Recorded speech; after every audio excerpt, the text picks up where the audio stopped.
অনেকেই আমরা চাই বাড়িতে একটি ডিম দিয়ে খুব সুন্দর করে কেক বানাতে আর ডেকোরেশন করতে। আজকের ভিডিওটা তাদেরই জন্য। সম্পূর্ণ ভিডিওটা যদি তোমরা দেখে নাও তাহলে কিন্তু একটা ডিম দিয়ে চকলেট কেক অবশ্যই বানাতে পারবে। দেখো এখানে রুম টেম্পারেচারে রাখা একটা ডিম আমি 2 থেকে 3 সেকেন্ড বিট করার পরই 1 চিমটে লবণ দিয়ে দিয়েছি। তারপরে স্টেপ বাই স্টেপ দেখো দুটো ধাপে আমি চিনিটা দিয়ে দিয়েছি। এভাবে 3 মিনিট আমি ভালো করে বিট করব, যতক্ষণ না পর্যন্ত চিনি আর ডিমটা মিশে যায়। এখানে 3 মিনিট বলার একটাই কারণ, কারণ একটা ডিম নিয়েছি, খুব সহজেই এখানে মিশে যাবে। পরিমাণটা যেহেতু কম আছে তাই সময়টাও কম লাগবে। দেখো 3 থেকে 4 মিনিটের মধ্যে কিন্তু আমার ফোমটা খুব ভালো করে রেডি হয়ে যাবে। আর আমি ফোমটা রেডি হওয়ার পরেই এখানে তেল দেব আর এসেন্স দেব।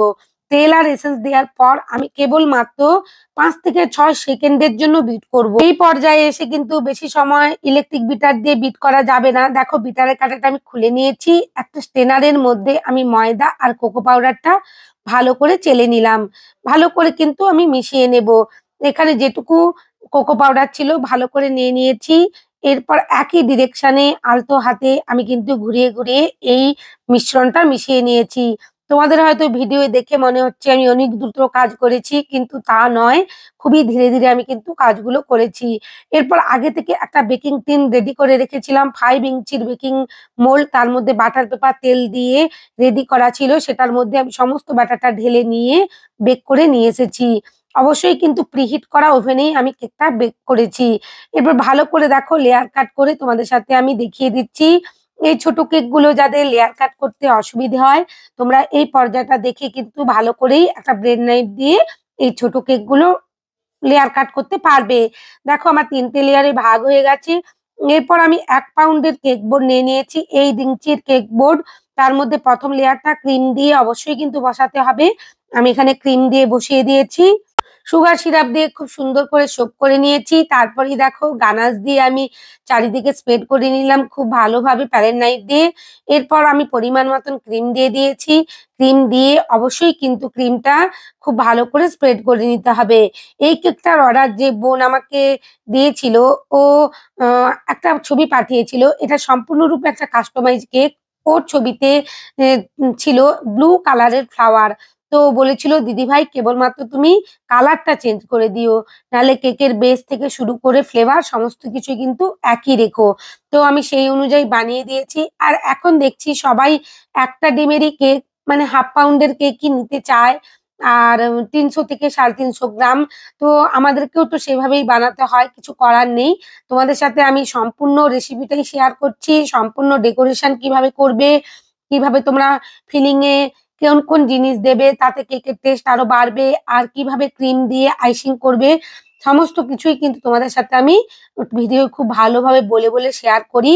আশা করছি যারা নতুন কেক বানাচ্ছ তোমাদের কোনো রকমের অসুবিধে হবে না। ভিডিওটা যদি তোমরা 1 থেকে 2 বার দেখে নাও, পারফেক্ট ভাবে বাড়িতে এরকম ধরনের কেক বানিয়ে বিজনেস করতে পারবে। এরপর দেখো আমি দ্বিতীয় লেয়ারেও খুব সুন্দর গানাশ দিয়ে ভরে নিয়েছি আর চকো চিপস দিয়ে দিয়েছি। এরপর ফাইনাল লেয়ারটাও বসিয়ে দিয়ে একই রকম ভাবে সোপ করে নিয়েছি। সোপ অবশ্যই করতে হবে, নাহলে কিন্তু ফ্রিজে রাখার পর কেকটা ড্রাই হয়ে যাওয়ার সম্ভাবনা থাকবে। কেকটার টেস্ট যাতে আরো ভালো হয় সেই জন্য দেখো ফাইনাল লেয়ারেও আমি কিন্তু গানাশ দিয়ে খুব ভালো করে স্পঞ্জের সাথে মিশিয়ে নিচ্ছি। এরপর পরিমাণ মতন আমি এখানে ক্রিম দিয়ে দিয়েছি। আর ক্রিমটা দিয়ে ভালো করে কিন্তু আমি ক্রাম কোটিং করে নেব। ক্রাম কোটিং অবশ্যই ভালো করে করার চেষ্টা করবে। আমি প্রত্যেকটা ভিডিও বলে থাকি, ক্রাম কোটিং যদি পারফেক্ট না করো তাহলে কিন্তু অল্প ক্রিমে আর খুব কম সময় ফিনিশিংটা আনতেই পারবে না।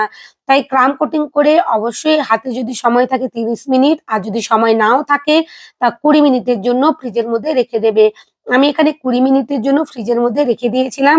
এরপর দেখো অল্প অল্প করে ক্রিম নিয়ে আমি ফিনিশিংটা করে নেব। তোমাদের যাদের ফিনিশিং করতে অসুবিধে হয়, অনেকেই বলো যে দিদিভাই আমার ফিনিশিংটা ঠিক আসে না। দেখো আমি এই ভিডিওর মধ্যে খুব ভালোভাবে দেখানোর চেষ্টা করছি। আর এই ছোট কেকগুলো যখনই তুমি টার্নিং টেবিলে বসাতে যাবে বারবার এদিক সেদিক হতে থাকবে এই বোর্ডগুলো, কেক বোর্ডগুলো। তাই অবশ্যই কেক বোর্ডের নিচে একটা টিস্যু পেপার কিংবা কিচেন রুমাল ভালো করে বিছিয়ে দিতে পারো।